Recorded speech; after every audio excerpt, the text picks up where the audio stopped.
రాజమండ్రి నగరం 2027 గోదావరి పుష్కరాల కోసం మొత్తం 36 రోడ్ల విస్తరణ, 8 ఫ్లైఓవర్ల నిర్మాణం మరియు ఆర్ఓబీల నిర్మాణంతో సహా మొత్తం 275 కిలోమీటర్ల అభివృద్ధి పనులకు సిద్ధమవుతుంది. ఈ ప్రణాళికలో భాగంగా కీలకమైన రోడ్లు 100 నుండి 200 అడుగుల వరకు విస్తరించబడతాయి. ఉదాహరణకు రాజానగరం కాతేరు NH-16 మరియు దివాన్ చెరువు కడిపిలంక NH-216A రోడ్లు 200 అడుగుల మేర సర్వీస్ రోడ్లు, సెంట్రల్ లైటింగ్ తో అభివృద్ధి కానున్నాయి.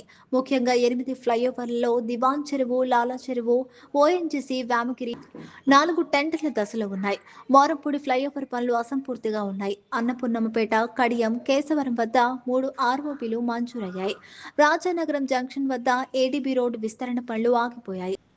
ఈ పనులన్నీ భూ సమీకరణను తక్షణం పూర్తి చేసి 2027 పుష్కరాల నాటికి పూర్తి చేయాలనే లక్ష్యంతో ఉన్నాయి. తద్వారా నగరంలో మెరుగైన రవాణా సౌకర్యం ఏర్పడుతుంది.